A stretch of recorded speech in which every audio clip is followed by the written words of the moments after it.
اسلام آباد high court نے شیخ رشید احمد کے خلاف کیماڑی، کراچی اور دیگر مقدمات سے متعلق درخواستوں پر تفصیلی فیصلہ جاری کر دیا ہے۔ فیصلے میں کہا گیا ہے کہ ایک وقوعے کی متعلقہ پولیس اسٹیشن کے علاوہ دوسری FIR درج نہیں ہو سکتی۔ سیاسی مخالفین پر ایک ہی الزام پر ملک کے مختلف حصوں میں مقدمات درج کروائے جاتے ہیں۔ سیاسی مخالفین کو اس طرح ٹارچر کرنا، ہراساں کرنا سپریم کورٹ سے طے شدہ قانون کی صریحاً خلاف ورزی ہے۔ جمہوریت اور قانونی کی حکمرانی کے لیے یہ بھی درست نہیں کہ اس لیے یہ کرنے سے پہلے 2 دفعہ سوچنا چاہیے۔ مزید تفصیلات حاصل کریں گے۔ نان نیوز کے نمائندے عمر مہتاب بڑنی ہمارے ساتھ موجود ہیں۔ عمر، مزید کیا کہا گیا ہے فیصلے میں؟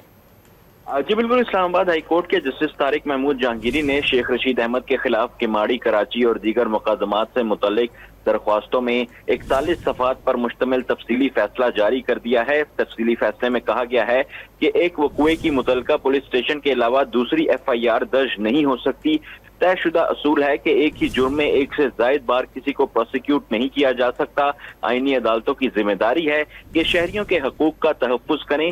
شیخ رشید کے کیس میں وقوعہ اسلام آباد پولی کلینک کا تھا، اس لیے عدالتی دائرہ اختیار ہے۔ شیخ رشید کے خلاف پولیس اسٹیشن موجکو، کیماڑی، کراچی کا مقدمہ خارج کیا جاتا ہے۔ افسوس کے ساتھ کہنا پڑتا ہے کہ سیاسی جماعتیں حکومت میں ہوتے ہوئے سیاسی مخالفین پر جو ہے مذاق کن کیسز جو ہے وہ بناتی ہیں۔ عدالت کا یہ بھی کہنا ہے کہ سیاسی مخالفین پر ایک ہی الزام پر ملک کے مختلف حصوں میں مقدمات درج کروائے جاتے ہیں۔ جی بہت شکریہ عمر آپ کا۔